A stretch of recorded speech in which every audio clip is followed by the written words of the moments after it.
One of the things that I often talk about is that the world of sports, because you guys know I'm a huge sports fan, right? Like if I didn't get into movie podcasting and movie blogging, I probably would have gone sports, and I'd probably be working at some local ESPN little affiliate radio station somewhere. But one of the reasons I love movies and I love sports so much is the drama, the storytelling, and quite often the similarities, good and bad, between the fan bases of both sports and movies. And I've often said too that, sports seems to have a more level-headed fan base. Like, yeah, they go crazy and everything like that, but they seem a little bit more level than like movie fandoms, like my side of my movie fandom does. But whatever. Anyway, every once in a while, there comes along a story that I think is a great touchstone for both the world of sports, but has massive implications and lessons to learn for us in the world of movie fandom. And I'll tell you how they connect in just a second once I explain the story. And believe me, this is all about movies and movie fandom, but we got to start with this story that came out yesterday. I was watching a little bit of Pat McAfee because I watch a lot of sports stuff on YouTube. And I like Pat McAfee. Not my number one guy, but I do like Pat McAfee a lot. And I was watching a show. And he brought to my attention this story. Now, for those of you who don't know, the Jacksonville Jaguars lost to the Buffalo Bills. No shame in that. Reigning MVP, Josh Allen, Buffalo Bills are a dynamic team. They were the favorites to win. Now, the Jacksonville Jaguars, I'm just setting the context here. Last year, they lost 13 games. This year, I believe they won 13 games, 13 or 12. Anyway, they won a lot of games. They turned this thing around. They had a great season. It came to an end against Buffalo, but they had a great season. Now, I continue to set the stage.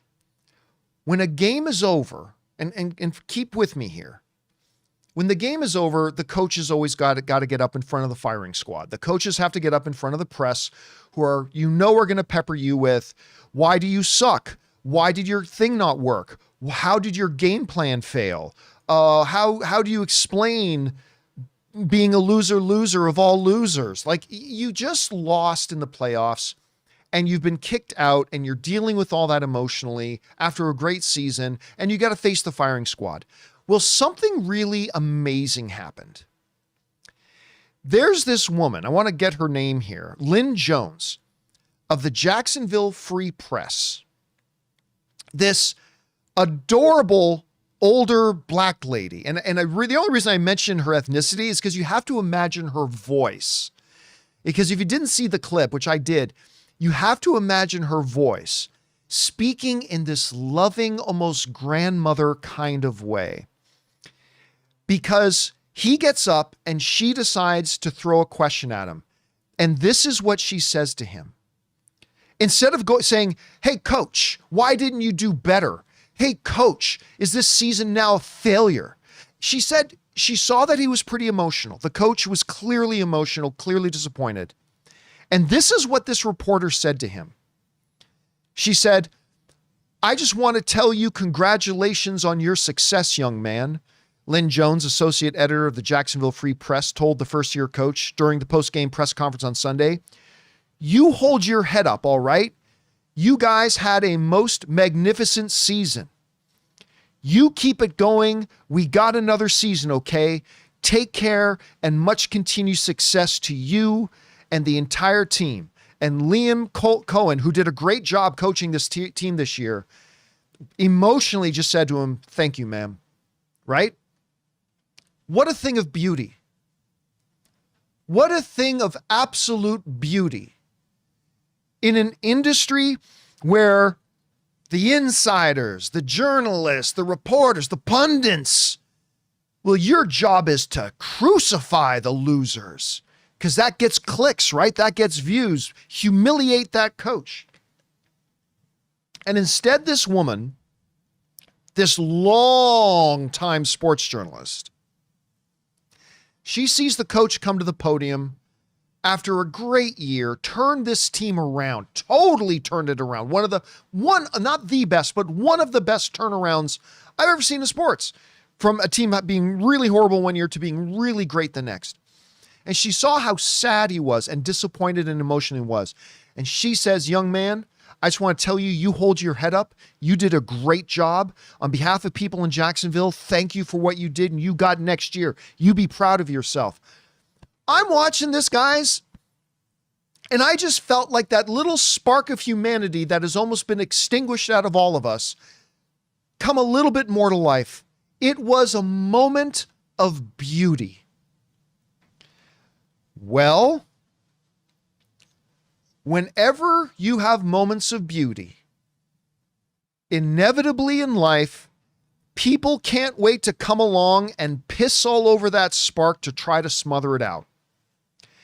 Because other pro sports journalists blasted her for saying this. And again, I'm going to tell you how all this ties into our movie fandom. Just stay with me here because it's important to understand the context of this.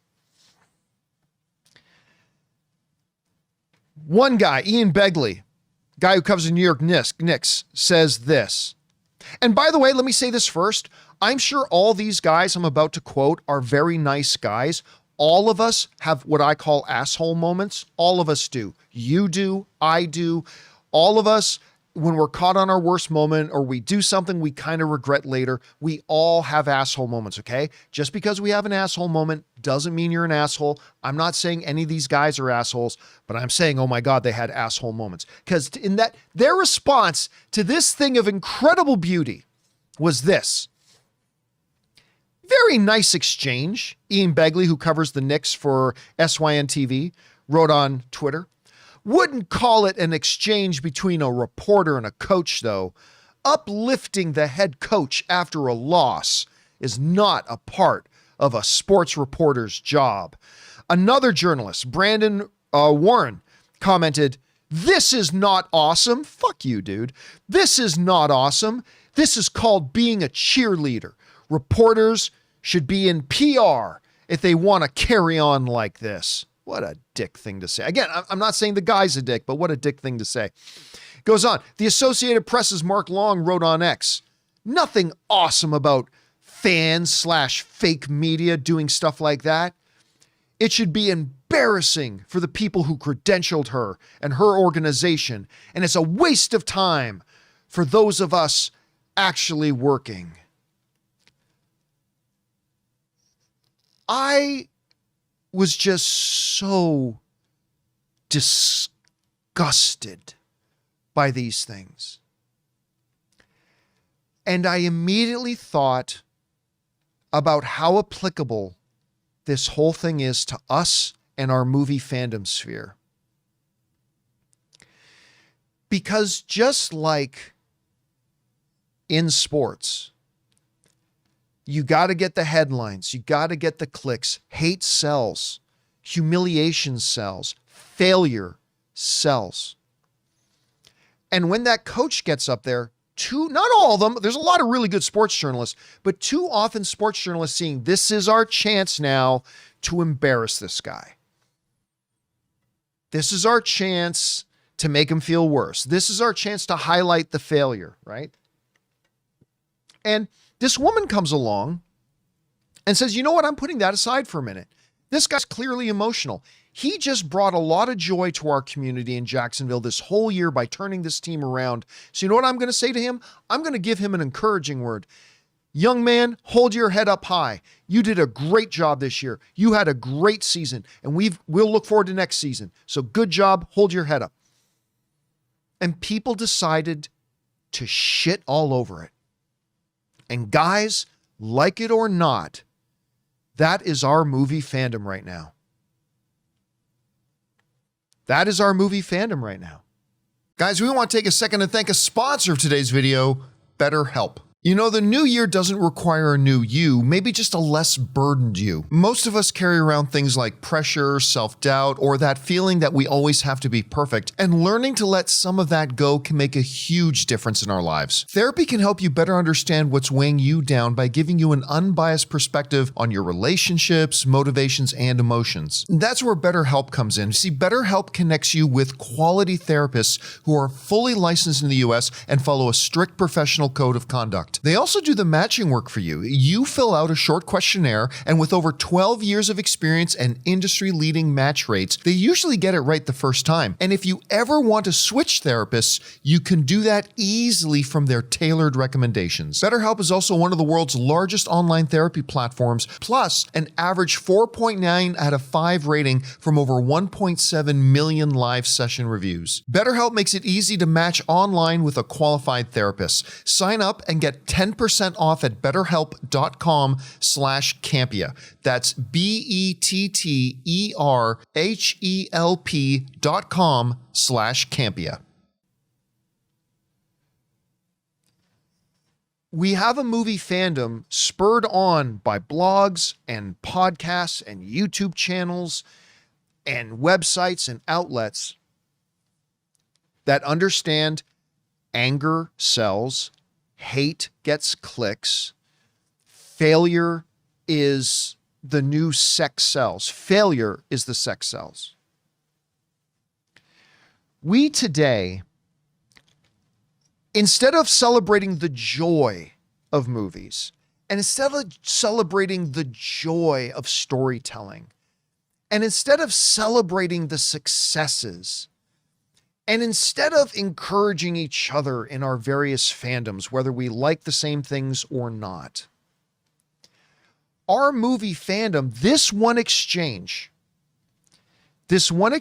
between an NFL coach, a kind, wonderful reporter, and other reporters' savage, dickless response to her is a perfect, unfortunate analogy for how our movie fandom is right now. And I'll just give you a couple of examples. We have so formed ourselves into tribes now that tribes used to identify themselves by what they love. Today, tribes and our fandoms identify themselves by what we hate. So you get one tribe over here that's decided they hate all new Star Wars. They just hate all Star Wars. That's how they identify themselves. Star Wars all sucks now. And so when something like Andor comes along, and it's like one of the greatest things ever made, gets nominated for Best Drama Series at the Emmys, is single-handedly the best thing Star Wars has ever done since the original trilogy. That's a subjective opinion, but the one I hold nonetheless. Instead of just celebrating that, what does the fans do? They sit down and try to pick apart about why it was also a failure. And I'm not talking about legitimately watched it with an open mind and simply didn't like it. That's fair. Of course that's fair. That's always fair. But you and I have always seen the bad players in our space. And it's not just the bloggers and podcasters and YouTubers. It's the fans too.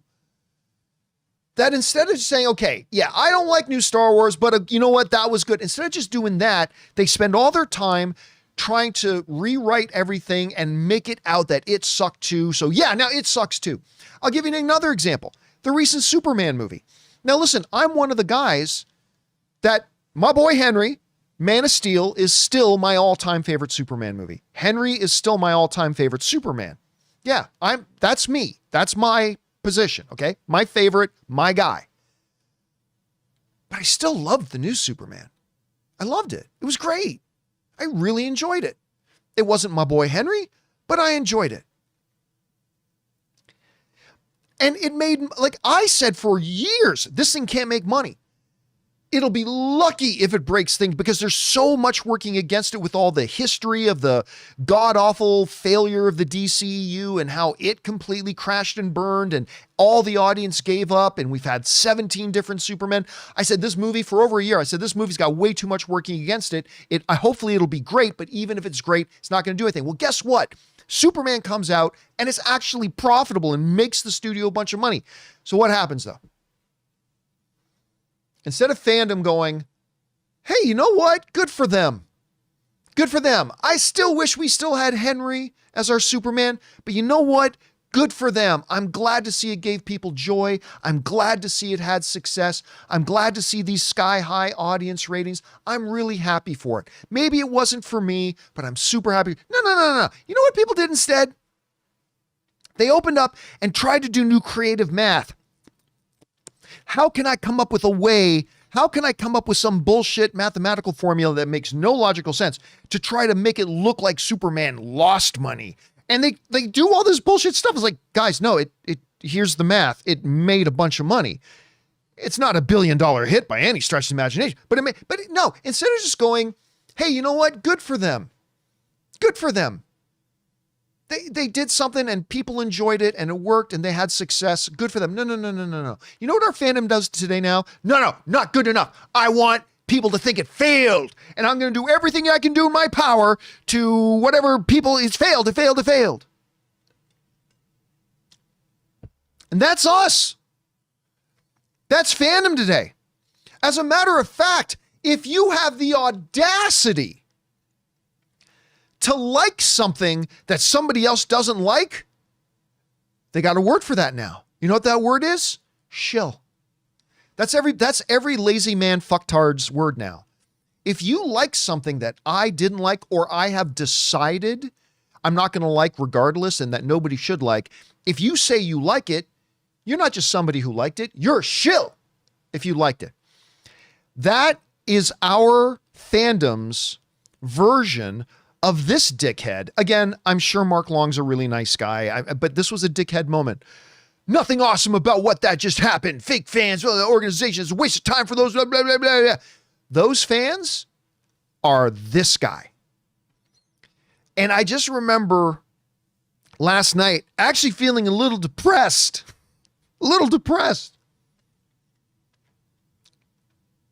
Watching this story about sports and being able to think of nothing but our movie fandom today. Because I grew up in our movie fandom. Our movie fandom, and I mean, when I say our, I mean all of us, our collective movie fandom is such a huge formative thing for me in my life.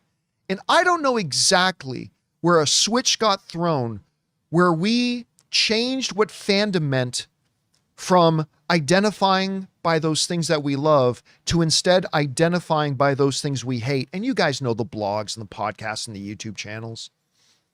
You just go to them and every single thing listed. We hate this. I hate this. You hate this. We all hate this. F this. F this. This person sucks. This thing. Everything's just hate. Now listen, I was talking about Paramount yesterday. I hate what's going on at Paramount. But I try to make sure like only 1 out of every 5 things on my things, I want to be identified by the things I love. And we live in a fandom right now where if you like something, like I like the new Superman, not as much as my boy Henry, but I like the new Superman, it's not enough to disagree. People need to try to shame you for liking something that you like. And I bring this up just as kind of maybe a reminder to myself and all of us. Guys, this is supposed to be about the things we love, the things we enjoy, the things that bring smiles to our hearts. And not all of it will. So, okay, if something doesn't work, we just move away from it and go to something else that does give us joy. Go to a different movie, go to a different TV show. And I just really hope someday, and this is my little pulpit thing for the day, forgive me, but I really hope that we as a fandom collectively can get back to that someday. That of course there's always going to be things we don't like, but we focus on the things we do. And we celebrate the victories and we celebrate the success of even the things we don't like. I didn't like Marty Supreme. I'm the only guy in the world, but I didn't like Marty Supreme, even though I'm a total Timothée Chalamet guy. I didn't like the movie, but you know what? I celebrate that it's having success. I celebrate that this little indie film kind of that could has broken the $100 million mark. I celebrate that Timothy's winning some awards. It's not for me. I didn't like the movie, but I have joy and I celebrate the fact that it's succeeding. And I feel happy for those people that do like the movie. Why can't I be like that in all things? Why can't we be like that in all things? Anyway, guys, the moral of the story, don't be like those dickhead sports reporters. Embrace the beauty. Embrace the things we love.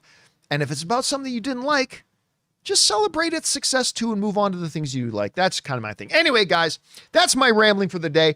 What did you think about this whole story? And what do you think about my comparison of this horrible sports situation going on with the real, tangible, unfortunate state that I find our movie fandom in? Whatever you guys think, jump down to the comment section below and let me know your thoughts. Hey guys, thanks so much for watching this video. Make sure you like the video, leave a comment, and subscribe to our channel. And don't forget, we have a daily podcast called the John Campea Show podcast, available on Apple Podcasts, Spotify, or your favorite podcasting app of choice. Go and subscribe to it today so it'll be there when you need it.